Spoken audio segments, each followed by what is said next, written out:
Hello, welcome to Kirosha nursing classes. Kirosha academy के इस channel पर आपका हार्दिक स्वागत। एक बार फिर अपन हिमाचल प्रदेश की वैकेंसी के अंदर जो अपना सिलेबस था 85 जो नर्सिंग के एमसीक्यू हैं, लगभग अपन ने सारी क्लासों के अंदर वो सारे जो इंपोर्टेंट एमसीक्यू जो आपके आने वाले एग्जाम के अंदर देखने को मिलेंगे कंप्लीट अपन ने एमसीक्यू सेशन नर्सिंग पोर्शन का किया है। नॉन नर्सिंग की भी अपन बहुत जल्दी मैराथन क्लास के अंदर सारी नॉन नर्सिंग की क्लासेस भी करवा देंगे। तो आज के इस इंपोर्टेंट एमसीक्यू सेशन के अंदर अपन वो इंपोर्टेंट एमसीक्यू करवाने जा रहे हैं। उस एमसीक्यू के रिलेटेड अपन एनाटॉमी के जो अपने एग्जाम के अंदर 25 से 30 एमसीक्यू सिर्फ और सिर्फ एनाटॉमी का जो पोर्शन है उनको अपन आज क्लियर करवाने जा रहे हैं। तो जितने भी इस क्लास को देख रहे हैं मैक्सिमम इस क्लास को शेयर कीजिएगा। फर्स्ट एमसीक्यू आपकी स्लाइड के ऊपर है, केयरफुली रीड कीजिए। The main muscles of inspiration is, give me this answer. The first option is the diaphragm and the B option is the rectus abdominis and C option is the scalenus anterior and D option is the internal intercostal.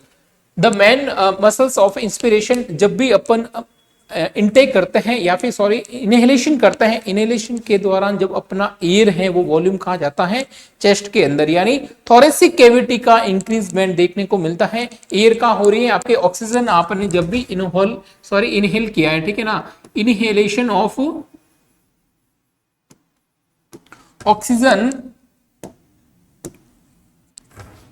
Oxygen को जब भी आप inhalation करते हैं यानी आप क्या कर रहे हैं, एयर को अपन चेस्ट कैविटी के अंदर जब भी अपन इनहेल करने, कॉन्ट्रैक्शन कहां देखने को मिलेगा, आपके डायफ्राम के अंदर, ठीक है ना, कॉन्ट्रैक्शन देखने को मिलेगा। ये भी एमसीक्यू एग्जाम के अंदर आया हुआ है कि जब आप इनहेलेशन की प्रोसेस के करते हैं तो कॉन्ट्रैक्शन होता है या फिर रिलैक्सेशन। तो जब अपन वापस एक्सपायरेटरी करते हैं और एक्सहेल करते हैं ऑक्सीजन को, अपन जो लंग्स को जो अपन एक्सपेंड जो होता है बेसिकली, उसके बाद में जब अपन एक्सहेलेशन करते हैं तब बेसिकली देखते हैं कि क्या होता है, रिलैक्सेशन, ठीक है ना। तो जब भी कॉन्ट्रैक्शन की बात याद आए तब हमेशा याद रखिएगा क्या रहेगा आपका, इनहेलेशन ऑफ द ऑक्सीजन, ठीक है। तो क्या होगा, थोरेसिक कैविटी, ठीक है ना, थोरेसिक कैविटी के अंदर जो वॉल्यूम है वो इंक्रीजमेंट देखने को मिलेगा, ठीक है ना, वॉल्यूम है वो क्या देखने को मिलेगा, इंक्रीज देखने को मिलेगा। अब अपन आते हैं अपने वापस एमसीक्यू के ऊपर, ठीक है ना। तो what asking about this MCQ, carefully read कीजिएगा। द मेन मसल्स यानी कौन सी मसल है वो रेस्पॉन्सिबल रहेगी इंस्पायरेशन, जब आप ऑक्सीजन लेते हैं, इनटेक करते हैं, इनटेक के दौरान, ठीक है नी, इनहेलेशन के दौरान आपके थोरेसिक जो चेस्ट कैविटी है उसके अंदर जो डायमीटर है उनके अंदर क्या होता है, इंक्रीज होता है, क्योंकि कुछ वॉल्यूम है वो अंदर गया है। सीधी सी बात है, जब एयर आप किसी गुब्बारे के अंदर जब अपन क्या करते हैं, एयर को इनहेल करते हैं, आप जब उसके अंदर एयर भरते हैं तब अपन देखते हैं कि उस गुब्बारे की साइज क्या हो जाती है, फूलने लगती है। वो ही अपने इंटरनल रेस्पिरेशन के जो प्रोसेस होती है उसके अंदर देखने को मिलते हैं। जब अपन ने इनहेलेशन किया तब क्या हुआ, कॉन्ट्रैक्शन हुआ, ठीक है ना।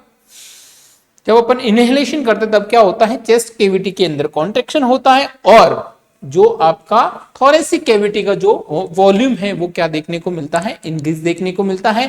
देन अपन वापस क्या करते हैं, एक्सहेलेशन, ठीक है ना, एक्सहेलेशन कर दिया उसके बाद में क्या होगा, रिलैक्सेशन, ठीक है ना। तो क्या होगा, डिक्रीज होगा क्या आपका थोरेसिक वॉल्यूम, ठीक है। तो यहाँ पे क्या आंसर रहने वाला है, डायफ्राम, ठीक है ना। ये ऑप्शन क्या रहेगा आपका, राइट आंसर रहने वाला है, ठीक है ना।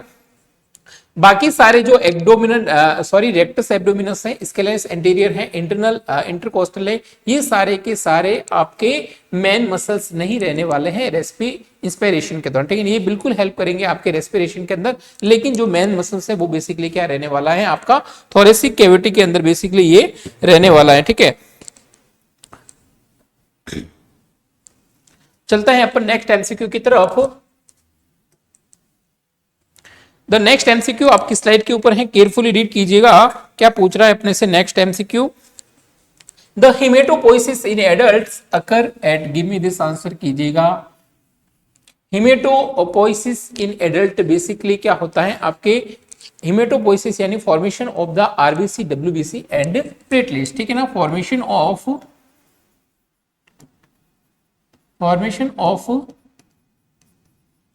आरबीसी, WBC एंड प्लेटलेट्स, ठीक है ना। सबसे ज्यादा अपन जो स्टोरेज करते हैं वो बेसिकली किसको, अपन प्लेटलेट्स को, और आरबीसी को अगर मैं बात करूं तो 142 डेज अपन क्या करते हैं, इसको स्टोरेज करते हैं। और हीमोग्लोबिन के अंदर जो आरबीसी होती है उसका मेन रोल यहाँ देखने को मिलता है। और यहाँ पे अपने को पूछा गया है कि हिमेटोपोइसिस, तो ये बेसिकली तीनों की तीनों जो फॉर्मेशन है वो कहाँ पे होता है, एडल्ट के अंदर। हमेशा याद रखिएगा आपके जो रेड बोन मेरो है, ठीक है ना, कौन सी, रेड बोन मेरो है, वहां पे आपका क्या देखने को मिलेगा, ये बेसिकली हिमेटोपोइसिस की प्रोसेस यहां देखने को मिलेगी। ये बेसिकली अपन बात करने वाले हैं किसके द्वारा, अपन बात कर रहे हैं एमसीक्यू जो अपने से पूछ रहा है वो बेसिकली किसके लिए अपन पूछ रहे हैं, गिव मी दिस आंसर कीजिएगा। ओके, ठीक है, तो ये बेसिकली अपन बात करने वाले हैं किसके लिए, और जो आपका स्प्लीन एंड लीवर है, ठीक है ना, इसका हमेशा याद रखिएगा, ये जो आपके फीटल ग्रोथ के लिए रेस्पॉन्सिबल रहते हैं, ठीक है ना, फीटल ग्रोथ एंड मैच्योरेशन के लिए बेसिकली यहाँ पे रेस्पॉन्सिबल रहता है। तो यहाँ पे क्या राइट आंसर चला जाएगा आपका रेड बोन मेरो, ठीक है ना, क्योंकि अपने से जो पूछा गया है हीमेटोपोइसिस की, जो ये बेसिकली अपन बात करने वाले हैं, हीमेटोपोइसिस क्या होता है, formation of the red blood cells, ठीक है ना, formation of the red blood cells, जिसके अंदर बेसिकली अगर सॉरी यहाँ पे ब्लड सेल्स के अंदर फॉर्मेशन किसकी होगी, ब्लड सेल्स के, ठीक है ना, ब्लड सेल्स, जिसके अंदर अपन क्या बात करने वाले हैं, आरबीसी, डब्ल्यूबीसी एंड प्लेटलेट्स, ठीक है ना, हमेशा याद रखिएगा कहां पे होगा, तो याद रखिएगा रेड बोन मेरो के अंदर होगा। ये भी आपके एग्जाम की दृष्टि से बहुत इंपॉर्टेंट एमसीक्यू है।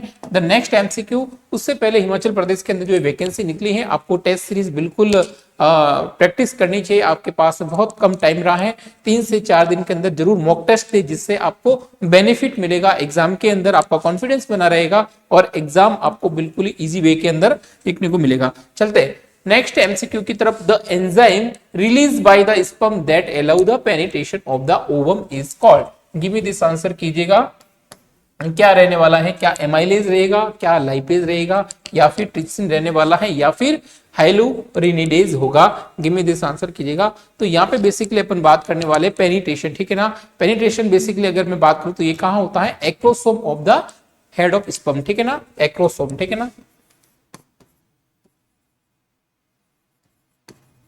Acrosome, this is the head of sperm.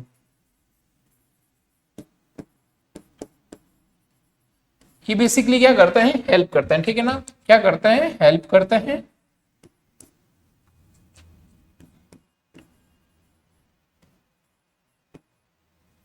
Penetration, ठीक है ना, पेनिट्रेशन,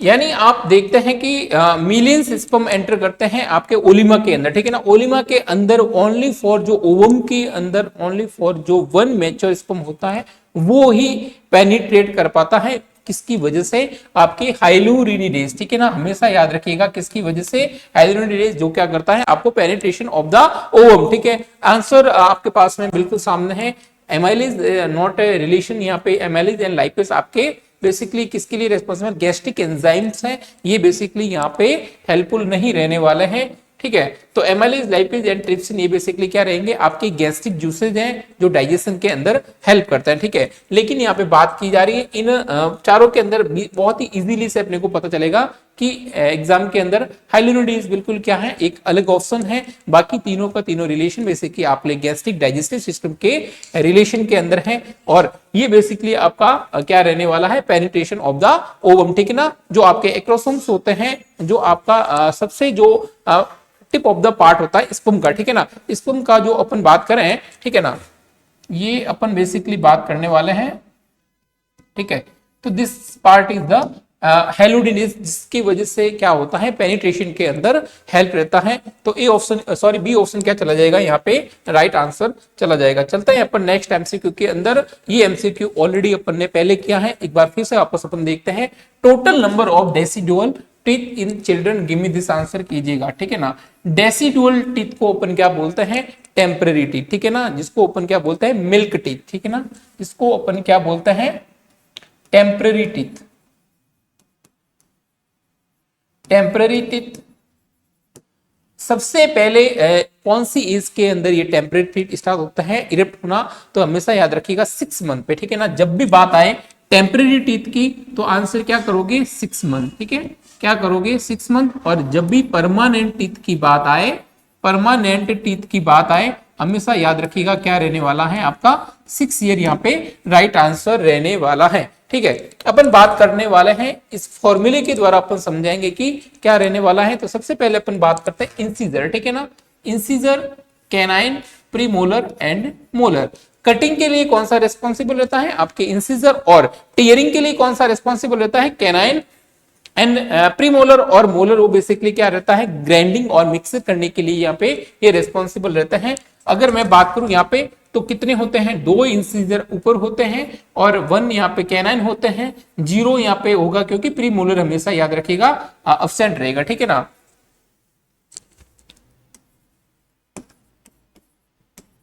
तो यहाँ पे बेसिकली यहाँ पे ये क्या रहने वाला है, 0, ठीक है।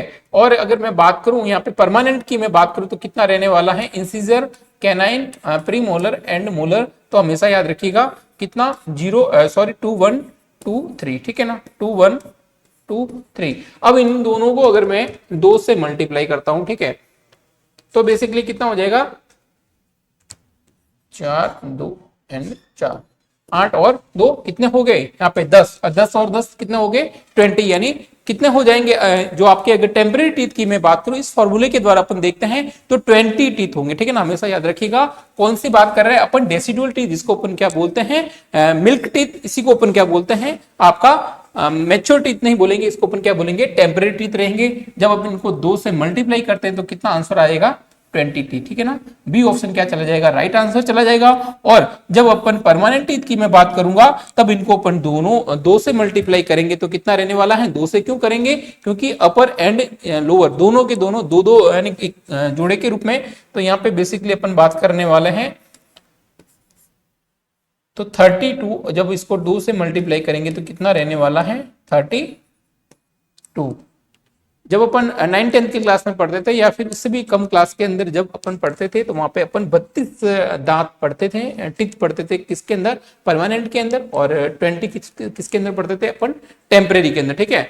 तो यहाँ पे क्या आंसर चला जाएगा, बी ऑप्शन क्या चला जाएगा, यहाँ पे राइट आंसर चला जाएगा। I hope this MCQ will be clear. चलते हैं अपन नेक्स्ट एमसीक्यू की तरफ। The skin is a part of which system of the body. इतना इजी एमसीक्यू है लेकिन एग्जाम के अंदर आता है तो आपको बिल्कुल ही रॉन्ग नहीं करना है। ये आपको सिलेक्शन वाले ये एमसीक्यू हैं। अगर ऐसे एमसीक्यू अगर आप गलत कर देते हैं तो डायरेक्ट आप एग्जाम के उस कंपटीशन से बाहर चले जाते हैं। इसलिए डियर हमेशा याद रखिएगा ऐसे एमसीक्यू को कभी भी गलत नहीं करना है, ठीक है। Skin is a part of system of, basically क्या रहने वाला है, सर्कुलेटरी, जी नहीं, रेस्पिरेटरी सिस्टम रेस्पिरेटरी के लिए रहता है, एंडोक्राइन बेसिकली आपके एंडोक्राइन सिस्टम के अंदर, और इंटेग्यूमेट्री जिसको अपन क्या बोलते हैं, स्किन, ठीक है ना। ये हमेशा स्किन की स्टडी अपन जो करते हैं, जो स्किन के जो डॉक्टर होते हैं, जो स्पेशलिस्ट होते हैं स्किन डर्मा के, जिसको अपन क्या बोलते हैं, डर्मेटोलॉजिस्ट, जिसको अपन क्या बोलते हैं, इंटेग्यूमेट्री, ठीक है ना।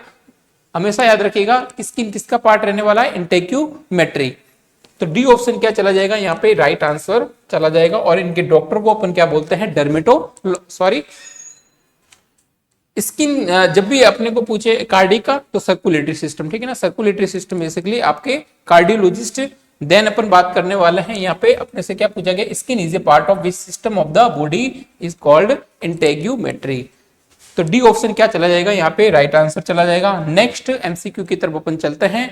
ए hormone that stimulated the flow of release the pancreatic enzyme, give me this answer कीजिएगा, क्या रहने वाला है, एंटेरोकाइनिन, पैनक्रियोजाइमिन, या फिर एंटेरोगेस्टिन, या फिर cholecystokinin, give me this answer कीजिएगा। कोलेसिस्टोकाइनिन बेसिकली कहां से रिलीज होता है, ठीक है।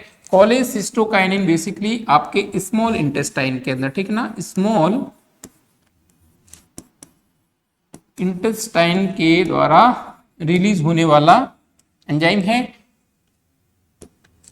स्मॉल इंटेस्टाइन के अंदर अगर मैं बात करूं, जब आपका जो डाइजेस्टिव, अगर अपन बात करें, एक बार अपन डाइजेस्टिव सिस्टम के अंदर चले जाते हैं क्योंकि एमसीक्यू अपने डाइजेस्टिव सिस्टम का है, ठीक है। जब अपन फैटी फूड है या फिर प्रोटीन्स है, ये दोनों की दोनों जो फूड है वो बेसिकली इजीली डाइजेस्टेबल नहीं है, ठीक है ना। ये इन दोनों ही फूड को सबसे ज्यादा डाइजेशन के अंदर टाइम चाहिए होता है और हार्डली डाइजेस्ट होता है, ठीक है। और जब ये खाना, ठीक है ना, कौन सा आपका फैटी फूड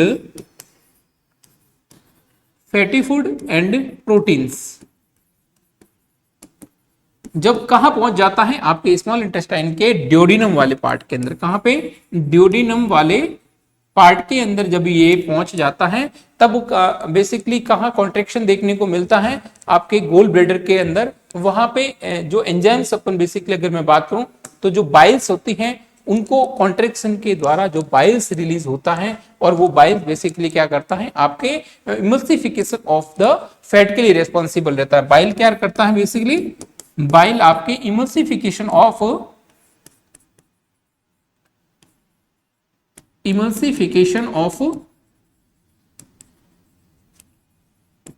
फैट के लिए रिस्पॉन्सिबल रहता है, ठीक है, हमेशा याद रखिएगा। और अगर पूछे आपसे स्टोरेज कहां रहता है बाइल का, तो गोल ब्लैडर आंसर कीजिएगा। 2 एमसीक्यू एग्जाम के अंदर बहुत बार पूछे गए हैं, दोनों ही बाइल से रिलेटेड हैं। एक एमसीक्यू है कि आपका बाइल का जो प्रोडक्शन है वो कहां होता है, तो हमेशा याद रखिएगा बाइल का जो प्रोडक्शन है वो कहां पे होगा,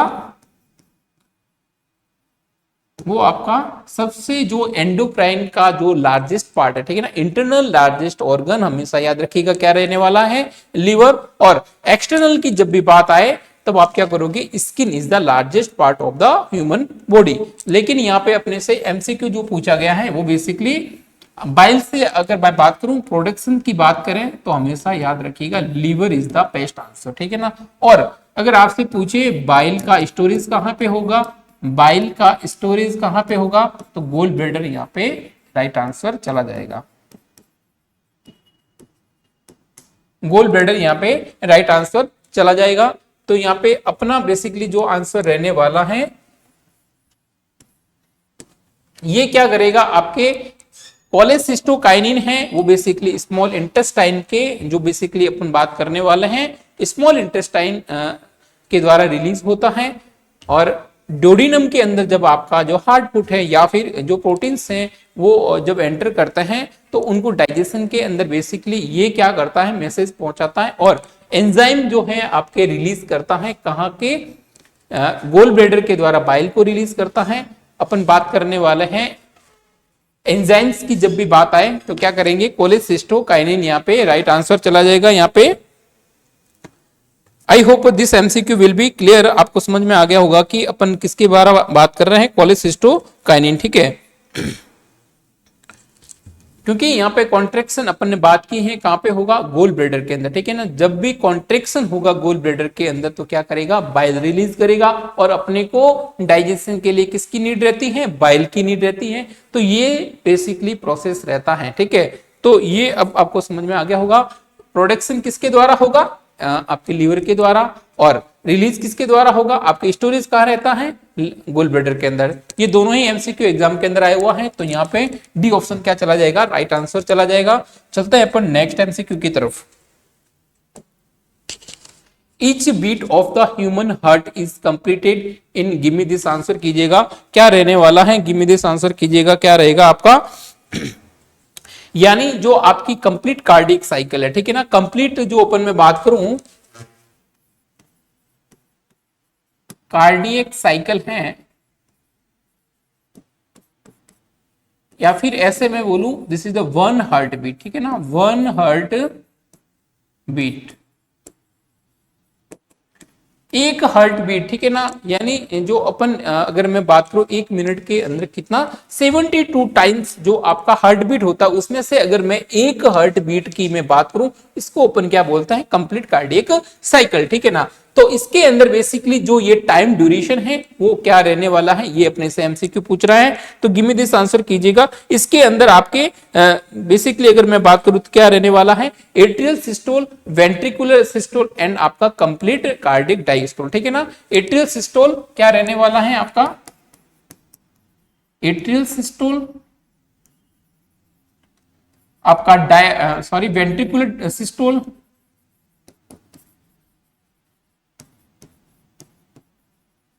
और आपका क्या रहने वाला है, complete cardiac diastole, complete cardiac diastole. ये सारी की सारी प्रोसेस कितने टाइम के अंदर हो रही है, मात्र 0.85 सेकेंड के अंदर, ठीक है।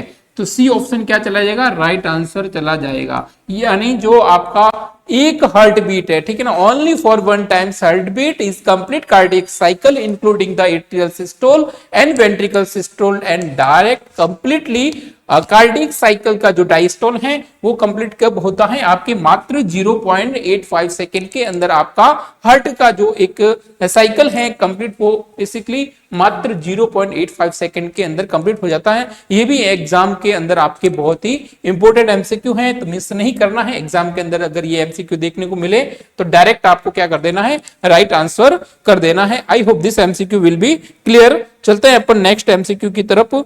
कंप्लीट आपको नेक्स्ट एमसीक्यू केयरफुली रीड कीजिएगा, क्या रहने वाला है। The location and secretion of the Leydig cell, give me this answer कीजिएगा, कहां रहेगा, ठीक है ना। तो क्या रहने वाला है, आपके interstitial space of the testis, ठीक है ना। Interstitial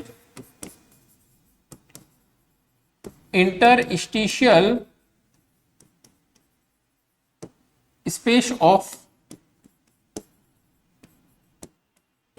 testis. और कौन सा हार्मोन रिलीज करता है, टेस्टोस्टेरोन, ठीक है ना। टेस्टोस्टेरोन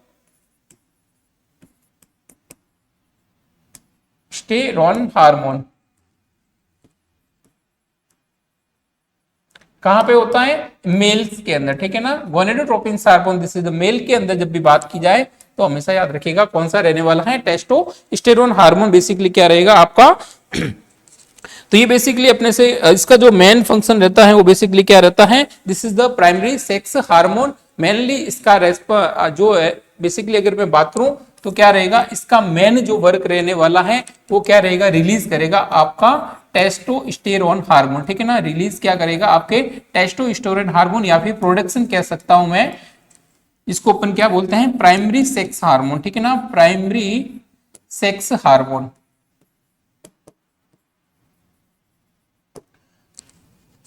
तो सी ऑप्शन जहां भी है वो बिल्कुल क्या रहने वाला है, राइट आंसर रहने वाला है। C option basically testis and testosterone, ठीक है। लिवर एंड कोलेस्ट्रॉल, और लिवर बेसिकली अगर मैं बात करूं तो जो अपन लिपिड प्रोफाइल टेस्ट करवाते हैं उनके अंदर अपन देखते हैं कोलेस्ट्रॉल लेवल। अगर मैं नॉर्मल बात करूं तो लेस देन, जो अपन बात करें नॉर्मल कोलेस्ट्रॉल की लेवल अगर पूछे एग्जाम के अंदर 150 से लेके 200 अपन इसको नॉर्मल, इसके अंदर भी अपन बात करते हैं हाई डेंसिटी लिपोप्रोटीन रहता है, लो कोलेस्ट्रॉल लो डेंसिटी लिपोप्रोटीन रहता है, वेरी लो डेंसिटी लिपोप्रोटीन रहते हैं। तो ये बेसिकली अपन किसके बारे में बात करें, कोलेस्ट्रॉल के बारे में। देन यहाँ पे राइट आंसर क्या रहने वाला है, टेस्टिस एंड टेस्टोस्टेरोन। ये बेसिकली क्योंकि अपने से क्या पूछा गया है, location and secretion of the Leydig cell. तो लीडिंग सेल क्या करता है, बेसिकली आपके इंटरस्टिशियल स्पेस के द्वारा जो अपन टेस्टिस हार्मोन है वो रिलीज करता है, कौन सा, टेस्टोस्टेरोन हार्मोन, ठीक है ना। This is the primary sex hormone. यहाँ पे अपन राइट आंसर किसको जाएगा, टेस्टिस। और पेनक्रियाज और ग्लाइकोजन की अगर मैं बात करूं तो डायरेक्टली कहां आ जाइए आप, डायबिटिक मेलेटस के अंदर। डायबिटिक मेलेटस के अंदर जो अपन टाइप 1 के अंदर पढ़ते हैं, यहाँ पे बेसिकली क्या रहता है, पेनक्रियाज के जो आपके बीटा सेल्स हैं वो क्या करते हैं, रिलीज करते हैं, प्रोडक्शन करते हैं किसको, इंसुलिन को। इंसुलिन बेसिकली क्या करता है, आपके जब भी अपन खाना इंटेक करते हैं तो ब्लड के अंदर क्या हो जाता है, जो ग्लूकोज का लेवल बेसिकली इंक्रीज होता है उसको टारगेट ऑर्गन तक पहुंचाने का जो काम है वो किसका रहता है, आपके इंसुलिन का रहता है। और इंसुलिन बेसिकली जो प्रोडक्शन है वो आपके पेनक्रियाज के बीटा सेल के द्वारा प्रोडक्शन होता है।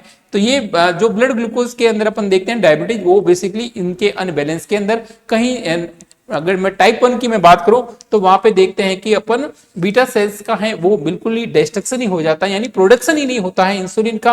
और सेकंड टाइप के अंदर अगर मैं बात करूं तो एज रिलेटेड, यानी ज्यादातर देखते हैं ओल्डर के अंदर, तो वहां पे बेसिकली प्रोडक्शन तो बराबर हो रहा है इंसुलिन का, लेकिन बॉडी है वो बेसिकली उसका प्रॉपर यूज नहीं कर पाती है। ठीक है, तो यहाँ पे सी ऑप्शन क्या चला जाएगा, राइट आंसर चला जाएगा। चलते हैं अपन नेक्स्ट एमसीक्यू की तरफ। The hormone responsible for ovulation and development of the corpus luteum. Give me this answer कीजिएगा। जब भी बात आ जाए कार्पस ल्यूटियम की तो हमेशा दिमाग कहां चला जाना चाहिए, आपके ल्यूटियल हार्मोन की तरफ। ठीक है ना, तो ल्यूटियल हार्मोन कौन सा है, एलएच हार्मोन। ठीक है ना, एलएच हार्मोन बेसिकली आपके रेस्पॉन्सिबल रहता है किसके लिए, कार्पस ल्यूटियम बेसिकली एलएच के द्वारा प्रोडक्शन होता है। और जो अगर मैं बात करूं यहाँ पे ओवुलेशन की, अगर मैं प्रोसेस की मैं बात करूं तो वो बेसिकली किसके लिए रिस्पॉन्सिबल रहेगा, आपके एलएच। और एलएच ही बेसिकली क्या करता है, आपके प्रोजेस्टेरोन को बेसिकली रिलीज करता है। प्रोजेस्टेरोन के अंदर जो प्रोजेस्टेरोन बेसिकली जो हार्मोन है वो आपके प्रेगनेंसी को मेंटेन करने के लिए रिस्पॉन्सिबल रहता है। तो ये अपन ने बात की है। ठीक है ना, तो हमेशा याद रखिएगा एलएच जो हार्मोन है वो कहां से रिलीज होगा, आपके एंटीरियर पिट्यूटरी हार्मोन। ठीक है ना, एंटीरियर पिट्यूटरी से।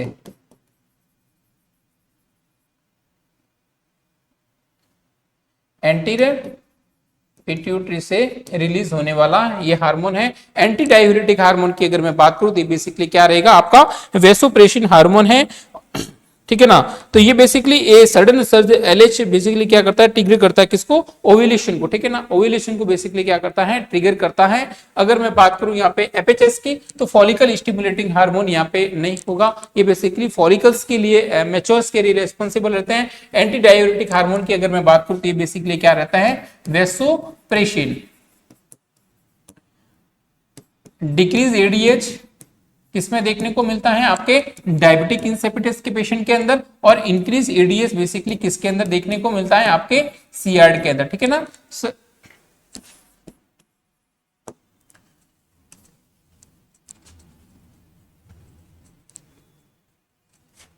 इन एप्रोप्रिएट इन एंटी डायबिटिक हार्मोन। ठीक है ना सर, सीवियर इन एप्रोप्रिएट एंटी डायबिटिक हार्मोन, या फिर अपन में बात करूं डायबिटिक इंसिपिडेश के अंदर जहां पे क्या होगा, आपका लैक ऑफ वेसोप्रेसिन हार्मोन। तो यहाँ पे राइट आंसर क्या चला जाएगा, एलएच हार्मोन। ठीक है ना, luteal hormone is responsible for the maturation या फिर अपन बात करने वाले development of the corpus luteum, या फिर ओवुलेशन के लिए जो बेसिकली रिस्पॉन्सिबल रहेगा वो क्या रहने वाला है, एलएच हार्मोन। नेक्स्ट एमसीक्यू आपकी स्लाइड के ऊपर, a patient has difficulty smelling nurse assess for which cranial nerve. Give me this answer कीजिएगा, क्या आंसर रहने वाला है। सबसे पहले मैं बात करता हूं क्रेनियल नर्व फर्स्ट की। ठीक है ना, ये बेसिकली क्या रहेगा, आपका olfactory cranial nerve. Olfactory cranial nerve जो किसके लिए रेस्पॉन्सिबल रहता है, स्मेलिंग के लिए। ठीक है ना, स्मेल के लिए रेस्पॉन्सिबल रहेगा। Not for smile, this is for smell. ठीक है ना, स्माइल के लिए कौन सा रहेगा, आपका फेशियल नर्व, क्रेनियल नर्व 7। ठीक है, अगर मैं बात करूं क्रेनियल नर्व सेकंड की, ये बेसिकली रहेगा आपका optic cranial nerve. Optic cranial nerve किसके लिए रेस्पॉन्सिबल रहता है, रेस्पॉन्सिबल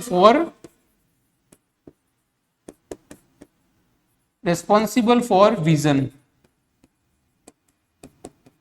विजन के लिए रेस्पॉन्सिबल रहता है। देन अपन बात करने वाले हैं ओक्यूलो मोटार। ठीक है ना, oculomotor. And fourth one is the trochlear cranial nerve. Trochlear cranial nerve ये बेसिकली किसके लिए रेस्पॉन्सिबल रहते हैं, आपके आई मूवमेंट के लिए। आई मूवमेंट के लिए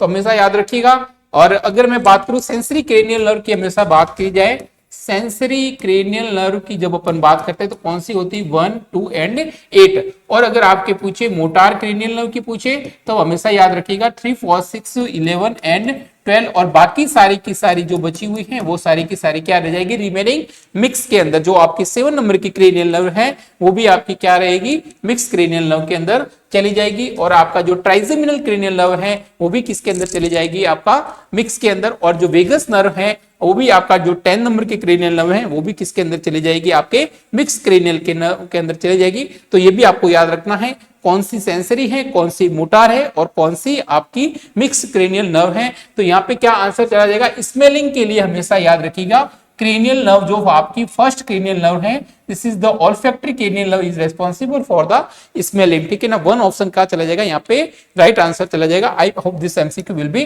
clear. The next MCQ, pepsinogen is secreted by the, ठीक है ना, पेप्सिनोजन बेसिकली किसके द्वारा सिक्रेट होता है, गिव मी दिस आंसर कीजिएगा।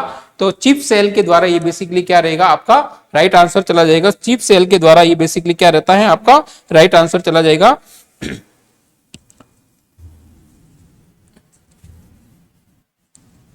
हमेशा याद रखिएगा कहां पे, स्टोमक सेल, ठीक है ना, स्टोमक सेल के द्वारा। तो ए ऑप्शन क्या चला जाएगा, chief cell is the right answer. चलते हैं अपन नेक्स्ट एमसीक्यू की तरफ। The normal bone cell are known as, ठीक है ना, नॉर्मल बोन सेल बेसिकली क्या रहने वाला है, नॉर्मल की जब भी बात की जाए तो ऑस्टियोसाइट कहलाएगा और ऑस्टियोब्लास्ट का मतलब होता है बोन फॉर्मेशन, ठीक है ना, बोन फॉर्मेशन और bones breakdown, this is the osteoclast, bone breaks down. वहां पे क्या चला जाएगा आपका ऑस्टियोक्लास्ट। तो यहाँ पे राइट आंसर क्या चला जाएगा, this is the osteocyte is the right answer. ये ऑप्शन जिन्होंने भी दिया है वो बिल्कुल क्या चला जाएगा, आपका राइट आंसर चला जाएगा। ये बेसिकली क्या करते हैं, आपके मेंटेन करते हैं किसको, बोन टिश्यू को, ठीक है ना। हमेशा याद रखिएगा क्या करेंगे, आपके मेंटेन करते हैं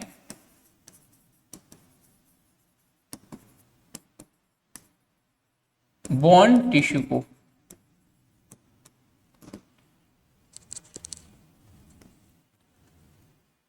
the next MCQ, the heart sound are produced by, ठीक है ना, heart sound produced bye.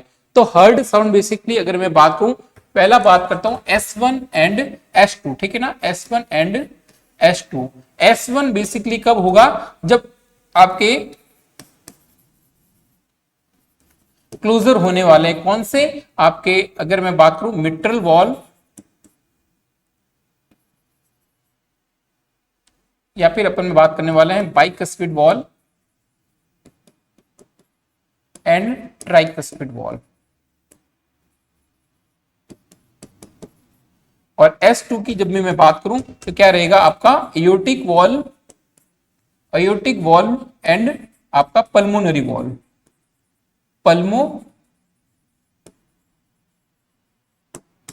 S1 basically जब आपके बाइकस्पिड एंड ट्राइकस्पिड वॉल हैं वो क्लोज होते हैं, ठीक है ना, क्या होते हैं, क्लोज होते हैं दोनों। दिस इज द लब साउंड एंड जब आपके बेसिकली एयोर्टिक वॉल जो आपके बेसिकली अगर मैं बात करूं एयोर्टिक एंड पल्मोनरी वॉल है वो जब क्लोज होते हैं तब बेसिकली जो आपका हार्ट साउंड प्रोड्यूस होने वाला है ये बेसिकली क्या रहेंगे, गिव मी दिस आंसर कीजिएगा, क्या कॉन्ट्रेक्शन होगा ऑफ एट्रियम या फिर कॉन्ट्रेक्शन ऑफ वेंट्रिकल, ये बेसिकली रहने वाला है closure of the heart valve. Heart valve कौन से हैं आपके S1 की अगर मैं बात करूं तो बाइकस्पिड एंड ट्राइकस्पिड यानी एट्रियम एंड वेंट्रिकल के बीच में। अगर आपके right atrium and right ventricle की मैं बात करूं या फिर left atrium and left ventricle की मैं बात करूं तो आपका कौन सा रहने वाला है, बाइकस्पिड एंड ट्राइकस्पिड। और एयोर्टिक पल्मोनरी वॉल्व की अगर मैं बात करूं तो ये बेसिकली आपके लेफ्ट के अंदर वेंट्रिकुलर एंड आपके लंग्स के बीच में जो वॉल्व्स देखने को मिलता है पल्मोनरी और एयोर्टिक बेसिकली आपके अयोटा के बीच में जो ये आंसर रहने वाला है, यानी ये वॉल्व बेसिकली रहेंगे आपके S2 यानी सी ऑप्शन क्या चला जाएगा, राइट आंसर चला जाएगा। I hope this MCQ will be clear. Body part that goes midline to away is termed as, give me this answer कीजिएगा क्या रहने वाला है। अपने से क्या पूछा है, मिड लाइन, ठीक है ना, मिड लाइन से अवे यानी क्या जा रहा है, दूर जा रहा है, ठीक है ना। तो हमेशा याद रखिएगा जब भी क्या जाए, दूर जाए, ठीक है ना। मैं जैसे ऐसे खड़ा हूं, ठीक है ना, तो ये बेसिकली क्या रहेगा आपका एब्डक्शन यानी यहां से क्या हो रहा है, दूर जा रहा है, ठीक है ना। यहां से बेसिकली हमेशा याद रखिएगा एक एंगल बन रहा है, डिस्टेंस जब भी बनती है इसको अपन क्या बोलते हैं, दिस इज कॉल्ड अब्डक्शन। जब डिस्टेंस बढ़ती है इसको अपन क्या बोलते हैं, दिस इज कॉल्ड अबडक्शन। और जब ये डिस्टेंस से कम हो जाती है तब ये कि बेसिकली जो एंगल है वो बेसिकली कम हो जाएगा, दिस इज कॉल्ड एडक्शन। यानी पास में जब भी कोई चीज आ रही है इसको अपन क्या बोलेंगे, दिस इज एडक्शन। एंड जब दूर जाती है इसको अपन क्या बोलते हैं, एबडक्शन। और अपने से क्या पूछा है, अवे, ठीक है ना। जब भी बात अवे की आती है तब हमेशा याद रखिएगा क्या चला जाएगा, एंगल्स इंक्रीज होगा और दूरी बनेगी, इसका मतलब क्या चला जाएगा, दिस इज कॉल्ड एबडक्शन, ठीक है ना, एबडक्शन। और फ्लेक्शन बेसिकली क्या रहेगा आपका, ये हैंड है, ठीक है ना, दिस इज द एक्सटेंशन और ये मैंने क्या कर दिया है, दिस इज कॉल्ड फ्लेक्शन, ठीक है ना। जब भी अपन क्या करते हैं, हाथ को मोड़ते हैं कोनी को, जब भी अपन ऐसे करते हैं, दिस इज कॉल्ड फ्लेक्शन। तो बेसिकली आपका बॉडी पार्ट हो सकता है, आपके एक्सट्रीमिटीज हो सकती हैं फ्लेक्शन। तो बी ऑप्शन क्या चला जाएगा, राइट आंसर चला जाएगा। सॉरी, यहाँ पे ए ऑप्शन क्या चला जाएगा, राइट आंसर चला जाएगा। और एडक्शन का मतलब क्या होगा, नजदीक यानी बिना कोई एंगल के, दिस इज कॉल्ड एडक्शन। और जब ये एंगल इंक्रीज हो जाता है इसको अपन क्या बोलते हैं, अवे यानी abduction. I hope this MCQ will be clear. The which cell act as the phagocytic, this is called, give me this, ये बेसिकली क्या रह जाएगा आपका मैक्रोफेजेस, ठीक है ना। सी ऑप्शन क्या चला जाएगा, राइट आंसर चला जाएगा। I hope this MCQ will be clear. Thank you for watching this class. आज का ये मोस्ट इंपोर्टेंट MCQ सेशन आपके लिए जरूर एग्जाम के अंदर बहुत ज्यादा हेल्पफुल रहेंगे। थोड़े से टिपिकल MCQ हैं लेकिन बहुत छोटे MCQ हैं, एग्जाम की दृष्टि से आपके बहुत ज्यादा खास रहने वाले हैं। एनाटॉमी की ये MCQ हैं। तो आई होप सेशन बहुत ज्यादा अच्छा लगा होगा आपको। तो जरूर शेयर कीजिएगा, लाइक कीजिएगा, सब्सक्राइब कीजिएगा, अपनी तैयारी को इसी तरह बूस्टअप कीजिए। मिलेंगे वापस अपन एक नया मैराथन क्लासेज जो आपकी रहने वाली है 17, 18 और 19, जहां पे आपको कंप्लीट मिलेगा नर्सिंग एंड नॉन नर्सिंग का आपके कंप्लीट 120 MCQ का जितना भी सिलेबस है वो सारा का सारा उस महा मैराथन की क्लास के अंदर आपको देखने को मिलेगा। और अपनी तैयारी को बूस्टअप कीजिएगा, जरूर शेयर कीजिएगा क्लास को। और 17 तारीख को तैयार रहना। उस लक्ष्य का आगाज जो हो चुका है, अपन ने जो एक सपना देखा था नर्सिंग स्टाफ बनने का हिमाचल प्रदेश के अंदर, वो सपना अब साकार होने जा रहा है। ईश्वर का दिया कभी अल्प नहीं होता और जो टूट जाए वो संकल्प नहीं होता। हार को अपने लक्ष्य से दूर ही रखना क्योंकि जीत का कोई विकल्प नहीं होता। इसी मोटिवेशन के साथ में इस क्लास को समाप्त करते हैं। Thank you for watching this class.